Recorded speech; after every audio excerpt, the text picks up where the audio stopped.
Hi all, my name is Davis and welcome back to my channel where we talk about all things tech, and today is a very exciting day because MSI have sent me the Claw A1M, which made a little bit of a splash earlier this year, and that was largely because this was the first gaming handheld to run Intel's Core Ultra processors with ARC graphics. Sure, there have been PC handhelds prior to the Claw, but this was the first one to take advantage of Intel's brand new AI-enabled XeSS upscaling technology. So the version that they've sent me has the Intel Core Ultra 7 chip with Intel ARC graphics, 1TB of storage and 16GB of RAM, and it retails for $1,200 Australian dollars or $7.99 in the US. But it is possible to find it on sale in both locations at the moment, and that is a very attractive price. And while a lot has already been said about the Claw when it released a few months ago, in the time that's passed since, a lot has changed because updates have come thick and fast. So it's definitely a device that's worth revisiting.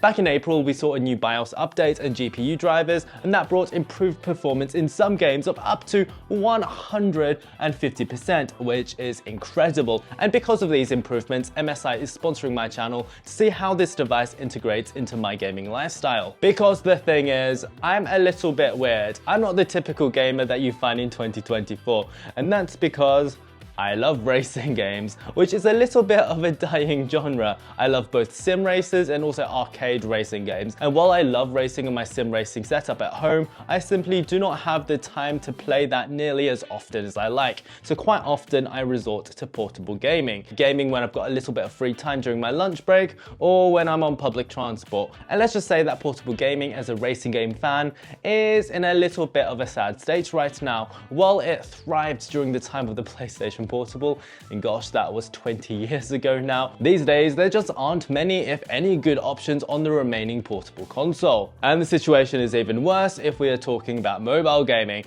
And before you bring up streaming, let's just say that you wouldn't really want to race around the Nürburgring at 200 miles an hour with the latency that streaming brings, especially if you are on a train or a bus. So a handheld gaming PC is something that I've been looking into getting, and the Claw is positioned perfectly for my needs because it allows me to play all the racing games that I could possibly want, from classic titles to modern AAA races. So let's see how I got on. So firstly, let's talk about first impressions and talk about what you get in the box, and also let's have a little look at the accessories as well. So it comes in a very exciting looking box. As we can see, it is relatively compact and packed with information as well. We've got the console on the front, we've got Claw over there as well.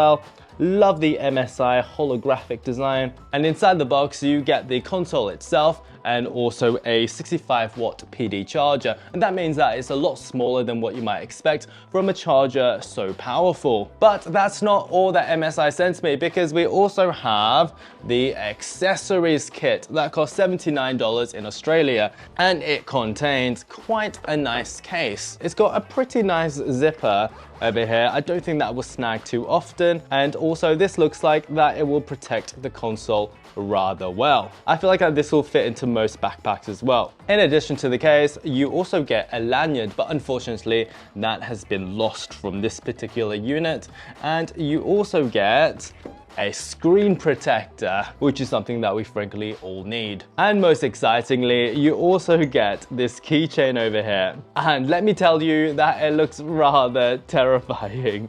It is of a bird's claw, obviously. I would say that for 79 Australian dollars, that this would be pretty much a must buy if you've got a Claw, especially when it's priced so sharply. And also worth a look at is this dock that retails for 129 Australian dollars. And this is a device for people who want to dock their Claw at home and turn it into a little bit of a desktop gaming PC. Actually, there's no reason why you can't use this to transform the Claw into your work PC as well, because it can do anything that your typical desktop computer can do. So you can see that the Claw just sits in this space over here. You've got a Thunderbolt cable here too, and that just attaches to the top like so. And then this attaches to the back. Lovely, that's quite elegant, isn't it?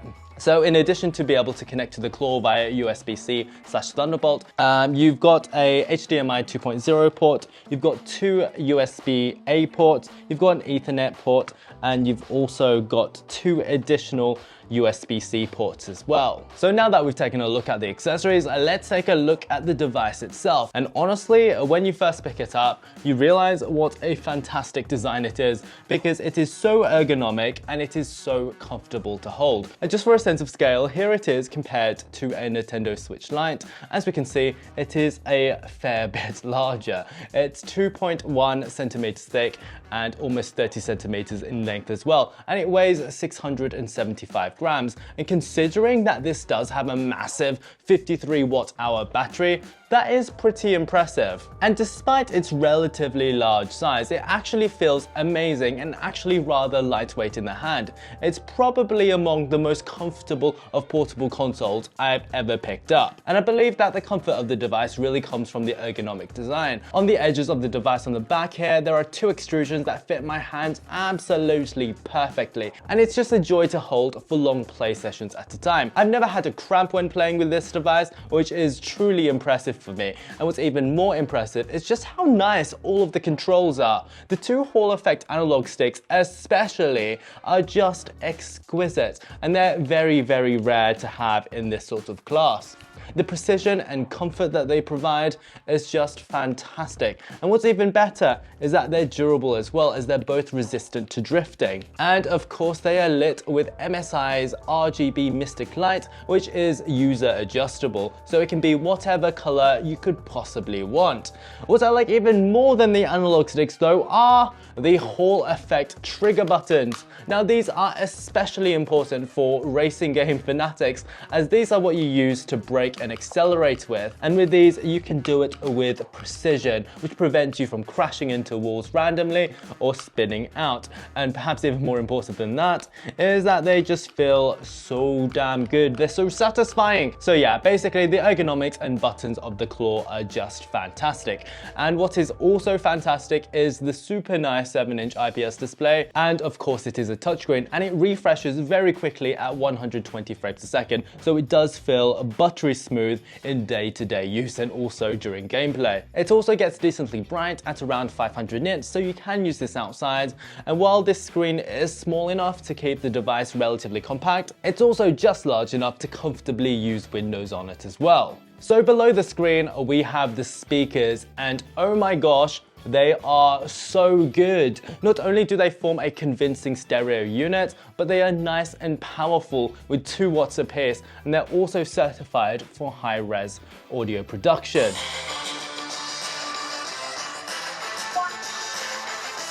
As you can hear here, they are so loud and they are so crystal clear, especially for such a small portable device.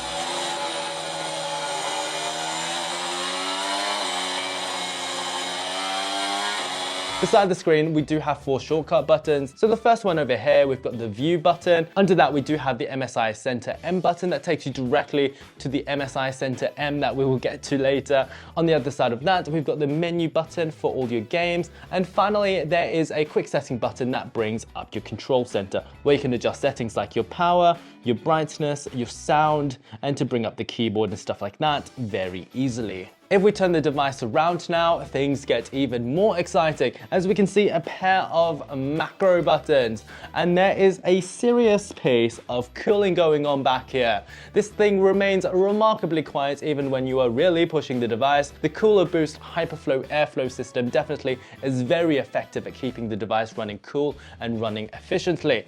And there are 2 massive fans over here, and the vents are very effective indeed at letting the hot air escape. And on the top of the device, not only do we have a fingerprint enabled power button, which is important for keeping your device nice and secure, but there is also a micro SD card expansion slot, and there is also a USB-C port, which is Thunderbolt 4, which is very useful. Okay, so we like the design, but what is inside of this device? In this version, we've got 16 gigabytes of RAM, the Intel Core Ultra 7, A155H, which has 6 performance cores, and this is a remarkably high-end CPU to find in a handheld, because this is a chip that you typically find in higher performance computers.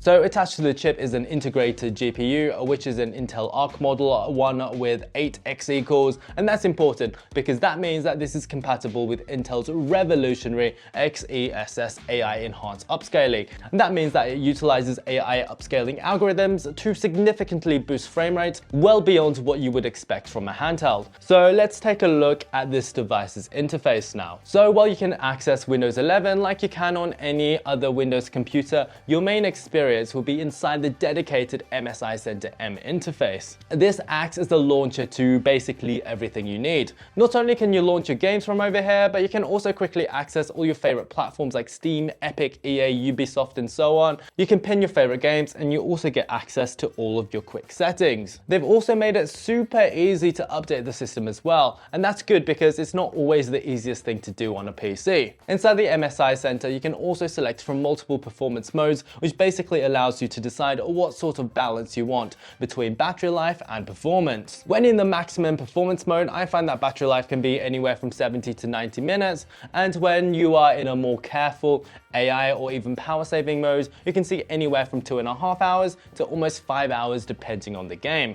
And I'd say for a handheld playing full PC games, that is pretty great. In the performance setting, this system can consume up to around 40 watts of TDP, and in the most efficient mode, it's around 20 watts. So let me show you how you would install a game on Ubisoft Connect, for instance. So on the top over here, we've got access to all of our gaming launchers. So when you press that button, you'd be taken to the Ubisoft app. This is a full PC program, so you can do everything here that you would typically do on a PC. So we can access the store over here, and I'd say let's download an Intel XeSS enabled game. There's over 50 of them available now. So if we press the search button over here, I can bring up the keyboard by pressing this button and then keyboard, and let's type in Prince of Persia. Fantastic, and because I'm poor, let's just try downloading the demo for now, which I've already downloaded. And once you've downloaded and installed the game, it should appear in your MSI Center M, and we can just launch the game from over here. So that's nice and easy. Okay, so now that we've downloaded it, let's see what Prince of Persia: The Lost Crown is actually like. I have to admit, I haven't really played a Prince of Persia game before,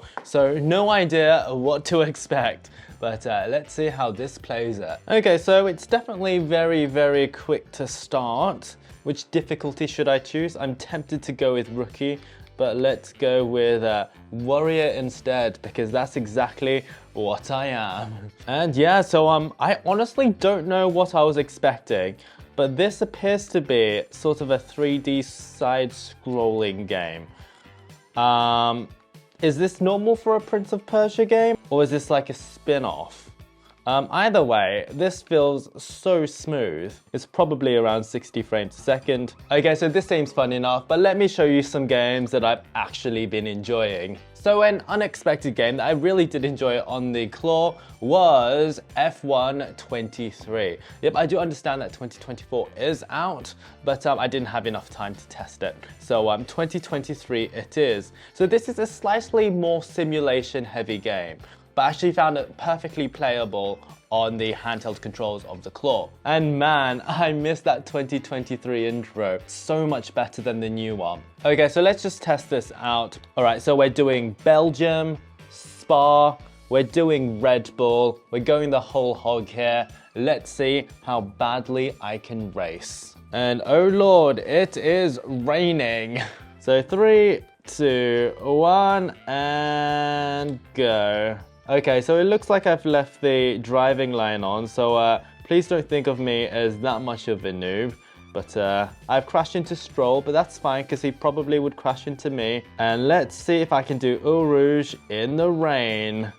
Oh God, I lifted, and yeah. Look at that, I am indeed the driving god. I just have to comment that not only is the frame rate so smooth, I am in medium to low settings at the moment, but the controls just feel absolutely sublime on this. It feels fantastic. It's so responsive, and I have to say with the Claw, I haven't mentioned this yet, but the force feedback feels absolutely fantastic. There's just something about this haptic feedback that's both really powerful and also really precise. I absolutely love this. Alright, and that was my day around Spa. What's next? Okay, now it's time for the Big Daddy, the game that probably most people want to play, and it is Forza Horizon 5. Okay, so I have to admit that for the longest time I wasn't a big Forza fan at all, because I was a bit of a Gran Turismo tragic. But after playing Horizon, I see the appeal. So over here I've got my Escort Cosworth rally car. Look at that. It is rather dark at the moment, but let's just try traveling around and see how this game performs. I'm changing the camera over here, and you can see that despite the graphics looking absolutely gorgeous, I'm running at 1080p in medium-ish settings, and it just looks so gorgeous. I can't believe that such a big game is running so well on a handheld like this. And the fans aren't even blaring that much at all.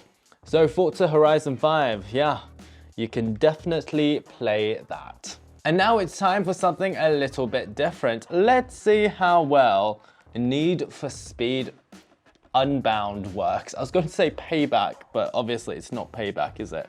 For those of you who don't know, this is quite similar to a lot of the other more recent Need for Speed games. However, it is made by the same people who made Burnout, who are Criterion. And oh my god, look at my Lamborghini Countach. Isn't it stunning? I've forgotten how pretty Need for Speed games can be. Look at that lighting, that is stupendous. Okay, so this is another game that Intel XeSS supported. All the games that I've featured so far are, and that's why I'm able to play these games in such high sort of graphical settings on a power efficient handheld. And look at me go, that is fantastic. What do you guys think of like the anime style smoke and special effects and stuff? Like watch me do a Burnout and then you can see the anime smoke. At first I didn't really like it, but now I'm kind of obsessed. It looks so cool. And we can see that the MSI Claw is really taking it into its stride. So now we are going to try a game from one of my all-time favorite racing series ever, which is Race Driver Grid. I don't know about you, but I love the original Race Driver games from, from the early noughties, and they came out with Grid, and now we are up to Grid Legends. And I have to say, I'm not sure about the story mode, how it's all drive to survive-ish, but the rest of the game, the driving, the looks, I just absolutely adore it.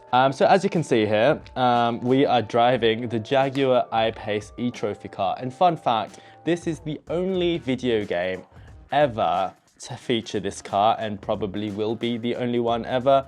As we can see here, I'm at 1080p in low settings, and the game is running very smoothly. I don't know, it literally feels like that this game was made for this system. The haptics, once again, feels fantastic. It's so smooth. I don't know, if I had to choose another handheld system and it didn't have Hall effect joysticks or triggers, I think I would be triggered after having used this. And yeah, so that's Race Driver Legends. Sorry, it's called Grid Legends. And yeah, it's pretty fantastic. So as you can see, as someone who would just love to play a bunch of racing games away from my big sim rig setup, the MSI Claw is an absolute delight to have as part of my gaming arsenal. To be able to play games like EA's latest F1 titles, Grid Legends instead of the ancient Autosport, Forza Horizon 5 and more wherever I am is such a blessing, and I really appreciate MSI ANZ for sponsoring this video so that I could try it out. As usual, the links to the Claw and the latest promotions are below in the description. If you would like to ask any questions about the Claw, I'm more than happy to reply as soon as I can. Please like and sub if you haven't done so yet, and on that note, toodaloo.